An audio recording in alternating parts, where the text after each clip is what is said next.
L'heure de la révolution a sonné au Real Madrid. Il est temps pour les papis qui font de la résistance de passer le flambeau aux plus jeunes. Restez bien connectés, on vous explique tout ça dans un instant.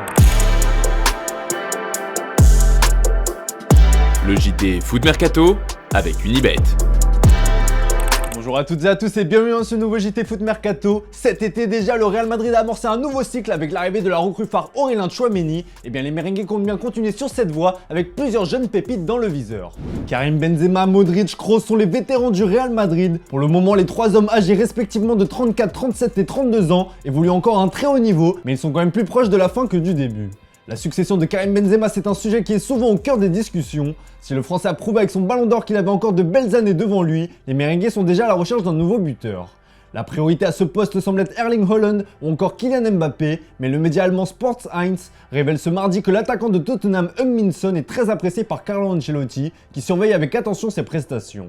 L'attaquant sud-coréen est sous contrat avec les Spurs jusqu'en 2025, mais l'intéressé se questionne sur son avenir personnel. L'heure de franchir un cap est peut-être arrivée. Cet été, son père l'avait déjà poussé à quitter Tottenham. L'autre piste en attaque, et c'est un nom que vous allez souvent entendre parler dans les années à venir, c'est Endrick, la pépite brésilienne de Palmeiras.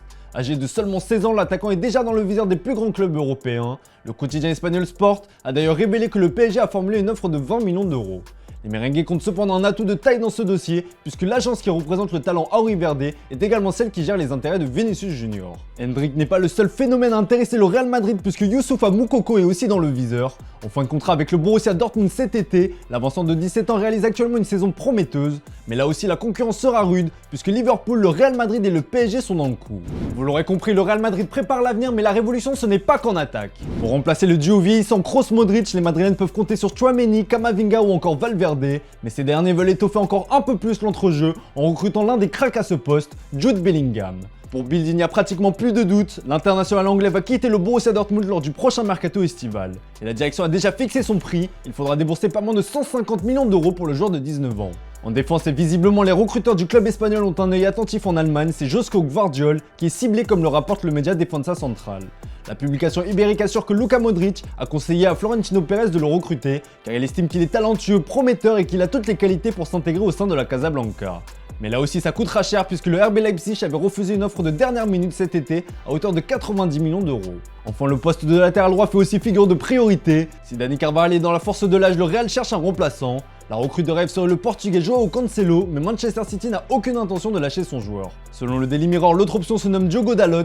Le latéral droit de Manchester United sort en fin de contrat cet été et représente donc une opportunité à coût zéro. Relativement calme cet été, le Real Madrid prépare donc du lourd la saison prochaine. Allez, on passe à un tout autre sujet puisque ce soir c'est le retour de la Ligue des Champions et le PSG va tenter d'aller chercher son billet pour les huitièmes de finale face au Maccabi Haïfa. Vous en avez désormais l'habitude, avec notre partenaire Unibet, on vous propose 150 € de paris offerts pour toute première inscription avec le code FMUNI. Comme d'hab, pour vous aider, voici les pronos de la rédac. On voit tous une victoire du PSG ici et ce sera un 2-0 pour Antoine et Guillaume et moi nous sommes sur la même longueur d'onde puisqu'on voit tous les deux un 3-0. D'ailleurs pour les plus fous, le triplé de Kylian Mbappé est coté à 7,75.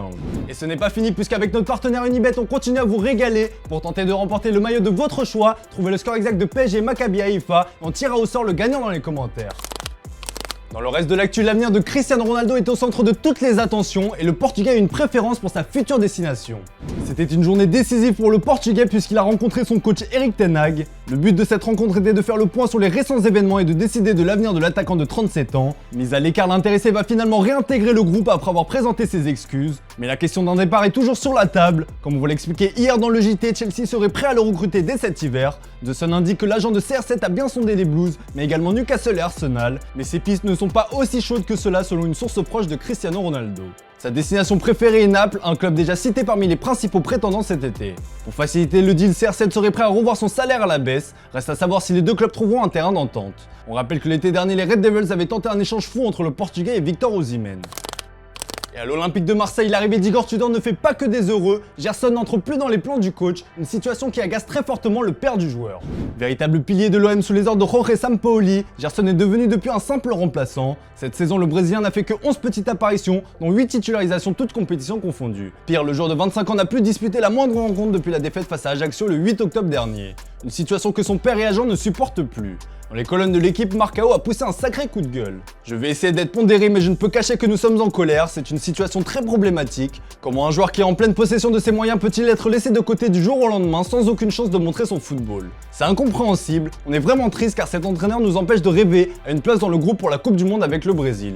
Il reste si peu de temps pour se montrer. Un départ cet hiver semble donc être la solution qui arrangera tout le monde. D'ailleurs, toujours selon le quotidien français, Pablo Longoria a indiqué la porte de sortie à deux autres joueurs qui vivent la même situation que Gerson. Il s'agit de Dimitri Payet et Pape Gueye. Le président marseillais ne verrait pas d'un bon œil la présence du Réunionnais dans l'effectif. Son cas est considéré comme une bombe à retardement pour l'OM à cause de son statut et de l'amour que les supporters lui portent. Du mouvement s'annonce donc à l'OM cet hiver. Allez, comme d'hab les amis, on se quitte avec l'image du jour et Zinedine Zidane fait son grand retour au musée Grévin. Le Français très fier a posé aux côtés de sa nouvelle statue. Je vous laisse me dire ce que vous pensez de la réalisation. Allez, c'est tout pour aujourd'hui. Merci pour votre fidélité, bonne soirée à vous. On se retrouve dès demain pour un nouveau JT Foot Mercato.